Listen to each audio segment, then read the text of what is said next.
Buongiorno e ben ritrovati con il TG Flash di New Sicilia, di seguito i titoli più importanti della mattina. Un'altra morte sospetta all'ospedale Papardo di Messina dopo l'inchiesta che un anno fa ha visto coinvolto il reparto di cardiochirurgia. A sollevare dubbi sulle cause del decesso di una donna di 90 anni ricoverata in ematologia sono stati i familiari che hanno presentato un esposto. Non si esclude al momento alcuna pista.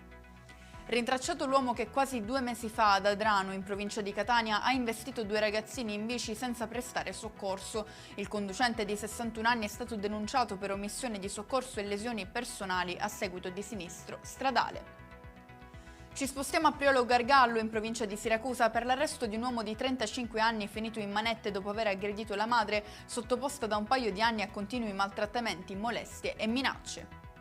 Rapina in una sala giochi a San Giovanni Gemini, nell'Agrigentino. Un 33enne, poi arrestato, avrebbe fatto irruzione nel locale intorno alle 3 del mattino e minacciato la dipendente con il calcio di una pistola nascosta nella cintura, subito dopo la fuga con il bottino in tasca. Smantellata una piazza di spaccio a Petralia Sottana, nel Palermitano, l'indagine ha permesso di acquisire indizi nei confronti di 26 indagati.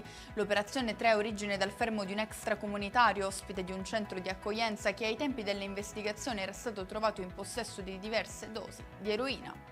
E con questo è tutto, prossimo appuntamento stasera alle 19:30, grazie per averci seguito, buon proseguimento di giornata.